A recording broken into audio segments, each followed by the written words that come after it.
Tabernar. He's had a day out. Good bullet. Oh, Cozzy got it back. That was what he intended right from the start, and he's going to kick it. Cozzy's got three. One of the great goals. Hello, I'm Damian Barrett. Welcome to Access All Areas, and we are here thanks to Crypto.com. After a finals appearance last year and another off-season of hype and hope, we get to round 5. And Matthew Lloyd, are you going to be putting a line through the Bombers' finals chances in 2022? I am, Damo. I'm putting a line through them right now. I was there yesterday just as a spectator. A lot of angry fans, like really, really disappointed. There's losing, and then there's losing the way they lost yesterday, which was as poor a loss as you'll see. I thought they were outworked by Fremantle, like through work rate. I thought they were too tough for them, Fremantle. I thought they were out-coached from a strategy perspective by Justin Longmuir. I thought Essendon had no answers in terms of their inside 50 work. It was Peter Wright. I'd sit it on his head. There was nothing other than that through the midfield. We'll get to some vision shortly where those guys didn't want to work as hard as the Brayshaws, and those types of players wanted to work through the midfield. So it was damning just about in every department. Then Tabernar kicked 7, which sums up pretty much. Players don't really do that very often. So it was very, very poor. It's hard to know where to start to critique what we've seen to this point of this season. This is one part that they obviously need to address. To be even place worse than North Melbourne on any list in 2022 is a problem. And you can see what they're doing by way of conceding points. And that's how far they're behind the competition benchmarks. Yeah, they don't have the strength in any department. And when you're the worst defensive side in the comp, over a body of work 5 weeks, that tells you a lot. And that's why I put a line through them, Damon. They have lost to good sides in Geelong, Melbourne, Brisbane and Fremantle. But yesterday was a being loss. Look, as always, when you do critique a team, you need to factor in the outs. And Merritt and I think their most important players, Stringer, being unavailable, has really hurt. But Freo had no 5. That's also true. And he's a 2-time Brownlow medalist. Look, the midfield, it was good last year. There were elements of it we didn't know about. You want to highlight a few issues here in one passage of play. Last quarter, or damage already done, but problems here. Well, Dylan Shield has to stick this tackle. He's been around a long time. He's been disappointing so far. He was poor. So McGrath, yes, I don't know of anyone who's enhanced their reputation at Essendon. McGrath sticks that tackle, which is great. Here's this bit of play. So Parrish wins a handball. His only thought at the moment is, when can I get my next touch? He's out of that play when the ball's in dispute. Then when the ball comes back, does he want to work hard to chase? No, he doesn't. That's lazy from Darcy Parish, and then they're away and they're out. That is symbolic of Essendon's day yesterday, Damon. And I'm being really harsh here because I was there just to watch as a spectator, and it was a horrible, horrible watch. So have they actually, from what you're saying today, and I'm hearing for the first time, have they undone what they did last year in terms of getting to an elimination final and actually holding their own for at least a half against the team, the Western Bulldogs, that made a grand final? Yeah, they had some great periods last year, and you walked away, and Dyson Heppel spoke after the game, and he said, we want to be a blue-collar side, and we were nothing like that. So they understood. Fremantle just broke them. When the game was there to be won in the third quarter, Fremantle just stepped all over them, and there was no fight from Essendon. But this year, they haven't shown anything at all. I'm talking, there's been nothing really to show for the season after 5 rounds. It was a blitz in the third quarter. They were about 2 goals down, the Dockers, and then just had the game all over. And you can see the margin here later. It's already, the damage has been done. There's 16 points up. In the space of 2 minutes, they add on 3 more goals. Now, Essendon supporters may argue that there was a lucky or a fortunate umpiring adjudication. I don't necessarily subscribe to that. That was Sean Darski kicking that one. This is the one to which I'm referring in terms of an umpire getting involved. But again, don't say anything to the umpires in these moments, because someone did, and they gave that free to Tabernar for one of his 7 goals. It just got taken away from them so quickly. Yeah, it did. And full credit to Fremantle, Dano. They were outstanding. It's the first time I'd watched them live this year, and their spread as a team, their system, the way they work for each other, even this, like Brayshaw wins it on the inside. He knew he could spread. There's a lot of trust within Fremantle. And then kicks a goal. That's not. Some people miss that as well. So, they were a broken side by this point. It was tight in the first half. Both teams were a bit dysfunctional going in forward, but it was all Fremantle after that, and Essendon were walked all over. So you've written off the Bombers. I'm assuming you're writing up the Dockers. Yeah, I didn't have that belief until yesterday, but seeing them in action yesterday, yes, they are a finals team for sure. And 2 of their 4 wins have been away from home against Adelaide in round 1, which is a better win now than I think we gave them at the time. Tabernar Lordo, Matt Tabernar, been in the system for 10 years. He's a journeyman. Had never kicked more than 5 goals in a game. Kicked 7 straight yesterday. He was doing it with his trusted left foot in a beautiful fashion there, and then we'll see another one on his equally trusty at times right foot. Yeah, he's been a very, very good player for Fremantle, and they'd be lost without him, to be honest. There's a lot of teams like Essendon who don't really have a genuine forward, and Matty Tamina stood out like a beacon yesterday. Yep. Now, Lotto, I'm glass half full with our next team to discuss the Carlton Footy Club. They get to 4-1, and there's a few problems to wade through. We may as well start with both the good and the bad. They got to 50 points clear in this game against Port Adelaide yesterday, and it looked like it could be 100 points at that stage. And look, these guys up forward, those two guys in the goal square there, Curnow kicking the goal, 1 of 5 for him yesterday. McKay kicked 3. They've got a combined tally of 26 at this point of the season. Fisher kicking this goal. You'll see one in a moment from Durden, who again is lively up forward. It took them to that margin I referred to, 50 points.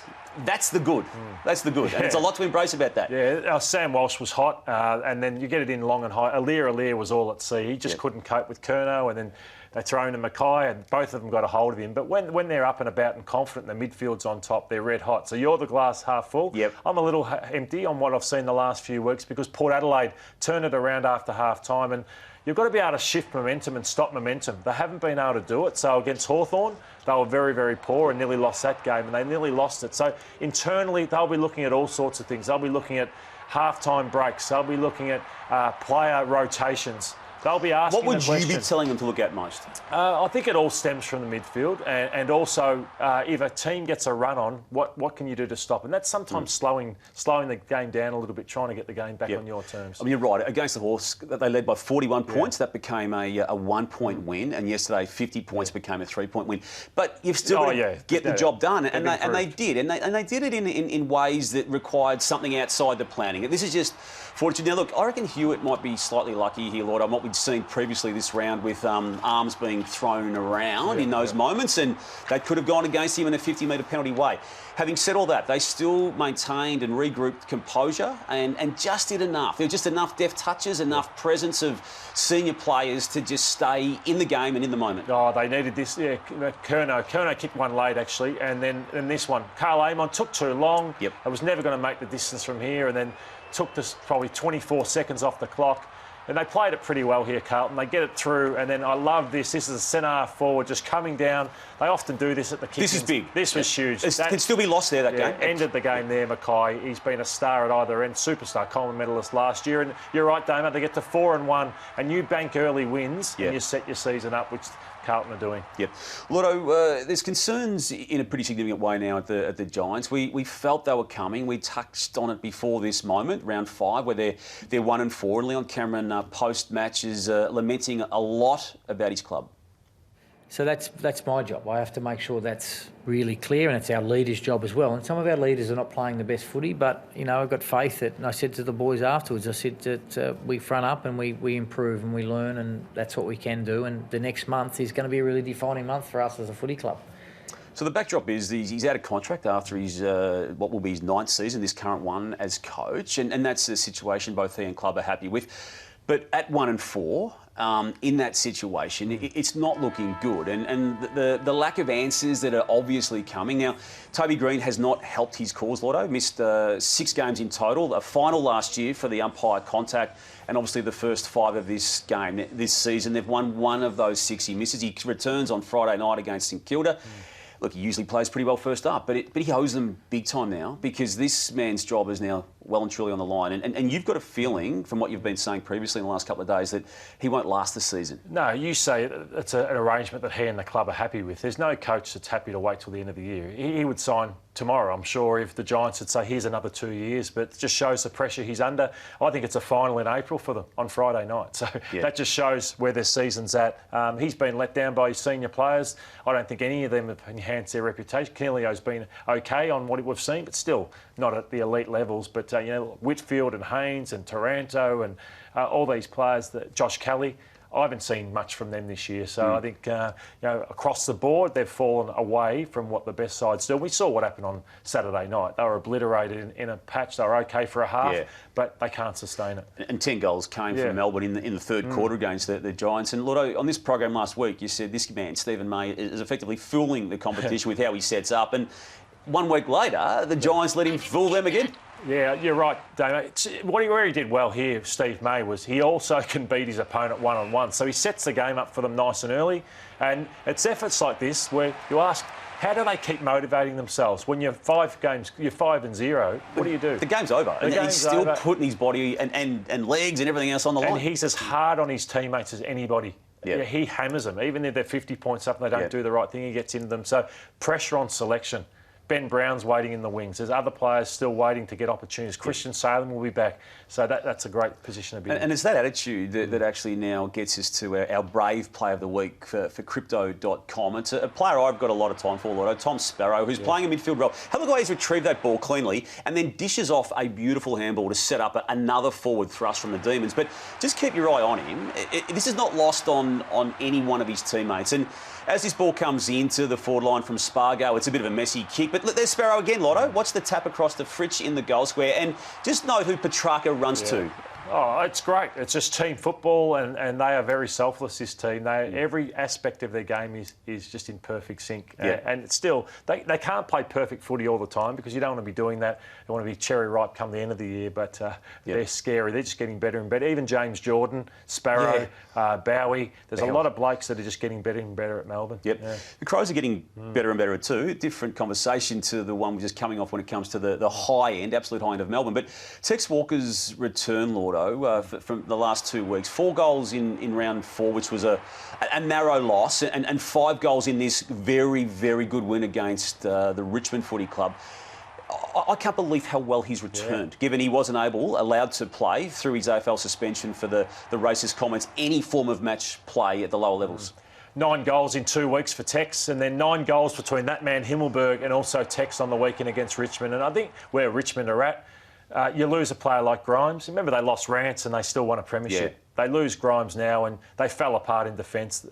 They just look dangerous all the time, and this is an issue for them. Round 1, 101 points conceded. Round 3, 117. So every second week, or pretty much, they're conceding over 100. And where they've got under 100 there, they've won those 2 games against the Giants and the Bulldogs, and you could argue that the Bulldogs kicked themselves out of that They won't be a factor. Game. They won't be a factor this year. They're done, aren't they? I think they can scrape in. I don't think they're going to have much of a factor. They're too inconsistent.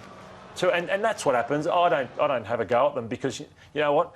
When you win 3 premierships, you don't get good draft picks, and you fall in a bit of a hole for a while. So they're doing well still just to compete for where they've been. If they had access to Dusty Martin though, they're probably 3-2, aren't they? Yeah, that's probly right. Yeah, but I still think still put them out. I still think they're a long way off the stronger sides. Yeah. Yep. Lotto, Logan McDonald's interesting in a situation contractually where he fits into the current team for the Swans. I mean, look at this passage of play. You can see why they took him at number 4 in a draft overall. And look at that kick. Not many guys 6'7" at his age and stage can do that. He looked good, Lotto, without Buddy Franklin being in that forward. And that's what Longmire... I'd love to know what Longmire's thinking deep down because I thought McDonald played with an energy and exuberance that I haven't seen. Sometimes when Franklin's there, he lacks confidence and we'll see the numbers. They just don't go to Logan McDonald enough. Here it is, round 1, McDonald, they went to him 3 times. McLean 1, who's improving. Logan McDonald, round 2, they went to him once. And McLean and Franklin. So he gets lost, and this is a kid that was picked 4 in the draft. He's just extended his contract. It's about how they can build and develop the next Lance Franklin. No one will ever be Buddy, but it's a real... I don't know if you play Buddy every week, even if he's fit. But there's a premiership there to be won, so that's the balancing act for John Longmire. And just his own game, 12 disposals, 8 marks, 2 goals and a game-high 3 goal assists for Logan McDonald. But it's a great problem to have, isn't it? It is. As it is for Luke Beveridge, with how he uses Marcus Bontempelli. Against North Melbourne, Lordo, you don't necessarily get a true reflection on where you're at as a club.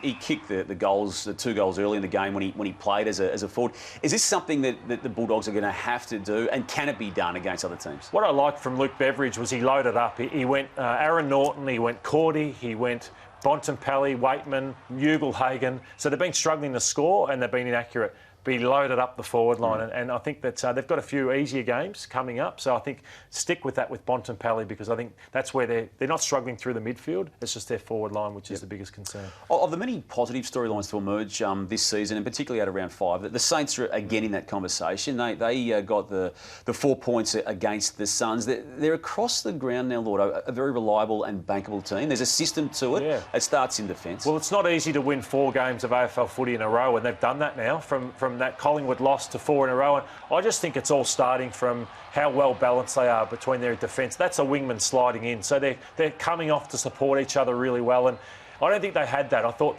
when they made that final series, it was off the back of probably more their attack was really, really good. Yep. Dougal Howard came in, he was good, but Battle's gone back. Jack Sinclair's gone back. So they've got their defensive aspect right, and then on the flip side of that, once they win possession, they're breaking teams down with their momentum and their ball movement as well. Yeah, and breaking games open with play like this. We're going to see from the exclusive downthegroundafl.com.au vision, Lordo. This is Jack Higgins. Now, how in 2022 does a player get that much space in that part of the ground? Well, it's what I'm saying. Melbourne are dominating with Stephen May behind the ball. St Kilda are doing it really, really well. They don't get done over the back. So this just shows where the Suns are at. They've got an attacking defence, where you've got to be assertive, and they're breaking down. So this shows where the Suns are at. Higgins, that wouldn't happen against the top 4 side, but he's got out the back of the Suns, and you don't want to get Jack Higgins. Glad they didn't drop him after round 1 when some commentators said because he didn't handle, they should have. Hey, Lordo, stay as always with afl.com.au and the AFL Live app. AFL Daily every single morning drops at about 7:30am. And for all your news leading into round 6, stick with AFL Live app. Lordo, back next week for another edition of Access All Areas.